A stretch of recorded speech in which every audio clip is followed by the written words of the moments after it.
हिन वीडियो में असां वटि हिकिड़ो वॾो ट्रायंगल आहे ऐं उन वॾे ट्रायंगल जे अंदरि टे नंढा ट्रायंगल्स आहिनि ऐं असांखे खोड़ सारियूं एंगल्स मिलियल आहिनि ऐं असांखे ॻोल्हे लहणियूं आहिनि।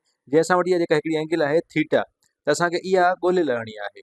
ऐं उन खां अलावा असां वटि हिकिड़ी 90 डिग्री जी एंगल मिलियल आहे हेठि, ऐं उन सां गॾोगॾु असांखे हिकिड़ी ॿी 90 डिग्री जी एंगल मिलियल आहे जेका उन सां गॾु ई आहे। ऐं मथे बि हिकिड़ी असां वटि 90 डिग्री जी एंगल मिलियल आहे जेका थीटा सां गॾु आहे। ऐं हिकिड़ी असांखे एंगल मिलियल आहे राइट साइड ते जेका आहे 32 डिग्री। असांखे इहा थीटा ॻोल्हणी आहे, त तव्हां वीडियो खे पॉज़ कयो ऐं हिन थीटा खे ॻोल्हण जी कोशिशि कयो। अचो त हाणे हिनखे गॾिजी हल था करे ॾिसूं। त हे जेका एंगल आहे जेका थीटा सां गॾु आहे इहा एडजस्टेंट आहे थीटा सां, यानी लॻोलॻ आहे। ऐं मथों जेका निशानी ठहियल आहे उन मुताबिक़ त इहा 90 डिग्री जे बराबरि आहिनि ॿई एंगल्स मिलाए करे। त असां चई सघूं था त इहा जेका ॿी एंगल आहे इहा एंगल बराबरि थींदी अगरि 90 मां असां थीटा खे माइनस कयूं या कट कयूं त इहा इन जे बराबरि थींदी, मतिलबु 90 माइनस थीटा। हाणे तव्हां ॾिसंदो त असां वटि हिकिड़ो ट्रायंगल ठही वियो आहे ऐं उन ट्रायंगल जूं टे एंगल्स असांखे ख़बर आहिनि, हिकिड़ी 32 आहे, हिकिड़ी 90 आहे ऐं उनखां पोइ टीं आहे 90 माइनस थीटा। ऐं असांखे ख़बर आहे त अगरि ट्रायंगल्स जूं टई एंगल्स मिलियल हुजनि त उन्हनि जो जमा 180 जे बराबरि हूंदो आहे। त असां लिखी सघूं था त 90 माइनस थीटा ऐं उन सां गॾु जोड़ कंदासीं 90 डिग्रीज़ ऐं उनखां पोइ आख़िर में जेका टीं एंगल आहे जेका बराबरि आहे 32 जे, त असां लिखंदासीं प्लस 32 ऐं इहे टई मिली करे बराबरि थींदियूं 180 डिग्रीअ जे। असांखे थीटा जी वैल्यू कढणी आहे। थीटा लाइ इन इक्वेशन खे सॉल्व था कयूं त हिते असां वटि आहे 90 वरी जोड़ 90, त मतिलबु 90 ऐं 90 थी वेंदा 180। त 180 माइनस थीटा ऐं प्लस 32 बराबरि थींदो 180 जे। हाणे 180 ॿिन्हिनि पासनि ॾे आहे त 180 सां अगरि कट कयूं हिन इक्वेशन खे त इहा बराबरि थी वेंदी, त 180 ऐं 180 कटिजी वेंदो त बचंदो असां वटि माइनस थीटा प्लस 32 बराबरि थींदो 0 जे। ऐं अगरि असां इक्वेशन जे ॿिन्हिनि पासनि ते थीटा खे जमा कयूं त माइनस थीटा ऐं प्लस थीटा कटिजी वेंदा ऐं हुन पासे बचंदी थीटा, त मतिलबु थीटा बराबरि थींदो 32 डिग्री जे।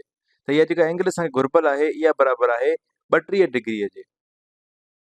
थीटा जी वैल्यू असांखे मिली आहे 32 डिग्री, पर इन सवाल खे हल करण जा ॿिया बि खोड़ तरीक़ा हुया।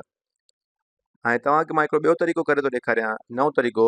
हाणे हे ॾिसो जो असां वटि जेको वॾो ट्रायंगल आहे, वॾे ट्रायंगल में टे एंगल्स मिलियल आहिनि। हिकिड़ी आहे जेका 90 डिग्री जे बराबरि आहे, हिकिड़ी 32 जे बराबरि आहे ऐं टीं इहा एंगल आहे जेका इन्हनि ॿिन्हिनि जो जोड़ अगरि 180 मां असां कट कंदासीं त असांखे इहा टीं एंगल मिली वेंदी। त इनखे मां ईअं नथो लिखां, मां इनखे एक्स जी सूरत में लिखां थो। त फॉर सपोज़ मां इहा जेका इहा जेका एंगल आहे इनखे लिखूं त असांखे एक्स जे बराबरि आहे। त इन टिनि जो जेको जोड़ आहे उहो 180 थींदो, त एक्स प्लस 90, छो त हेठीं डिग्री जेका एंगल आहे उहा 90 जी मिलियल आहे असांखे, ऐं उनखां पोइ टीं आहे 32, त इहे बराबरि थींदियूं 180 डिग्रीअ जे।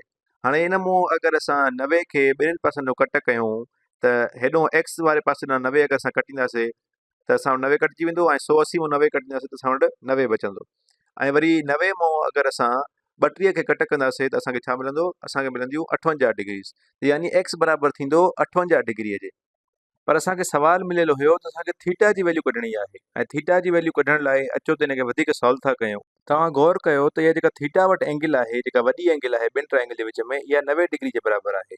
ऐं अपोज़िट में जेको पहिरियों ट्रायंगल आहे इहा साॻी एंगल ॿी एंगल सां सप्लीमेंट्री आहे, यानी इहे ॿई मिली करे 180 डिग्री ठाहिनि थियूं, छाकाणि त हिक ॿिए जे एडजस्टेंट आहिनि ऐं हिकिड़े सिधे प्लेन ते आहिनि। त असांखे पहिरें ट्रायंगल में 3 डिग्री मिलियूं, हिकिड़ी 58, ॿी 90 ऐं टीं खे असां वाए जो नालो था ॾियूं।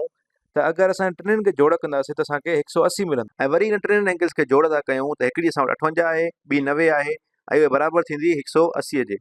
त 180 मां अगरि असां 90 कटियूं त 90 बचंदा, ऐं 90 मां अगरि असां 58 खे कट कयूं त असां वटि वाए बराबरि थींदी 32 डिग्रीज़ जे। त हाणे वाए असां वटि 32 डिग्रीज़ निकिरी आई। हाणे तव्हां नोट कयो त वाए सां गॾु जेका एंगल आहे उहो ॿुधायल आहे त इहा सॼी एंगल 90 जे बराबरि आहे, यानी इहे कॉम्प्लीमेंट्री एंगल्स आहिनि। त मतिलबु इहा जेका एंगल थींदी जेका नंढे ट्रायंगल में आहे उहा थींदी 90 मां असां अगरि 32 खे कट कंदासीं त उन जे बराबरि थींदी।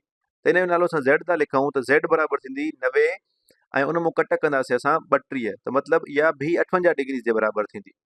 हाणे मथे जेका एंगल आहे असां वटि, फॉर एग्ज़ाम्पल हाली सपोज़ था कयूं त उहा थीटा आहे, हाली असां ख़बर न आहे त उहा छा आहे, ऐं असांखे हेठीं एंगल मिली वई आहे 58। हाणे तव्हां हेॾो ॾिसो त हे बि सप्लीमेंट्री एंगल्स आहिनि ऐं हिकिड़े पासे वारी 90 जे बराबरि आहे, त ॿी बि 90 जे बराबरि थींदी, छाकाणि त इन ॿिन्हिनि जो जोड़ 180 थींदो।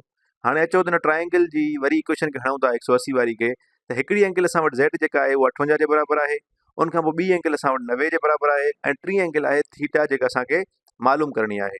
त 58 जोड़ 90 जोड़ थीटा बराबरि थींदो 180 जे। हाणे 90 ॿिन्हिनि पासनि खां कटियूं था त असां वटि थीटा प्लस 58 बराबरि थींदो 90 जे। त हाणे वरी 58 ॿिन्हिनि पासनि माइनस था कयूं त थीटा असां वटि बराबरि थींदी 32 डिग्रीज़ जे। त इहो बि तरीक़ो हुयो इन खे हल करण जो।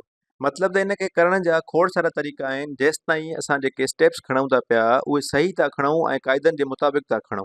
उमेदु आहे त तव्हां ट्रायंगल जी मुख़्तलिफ़ एंगल्स कढण जा क़ाइदा सम्झी विया हूंदव।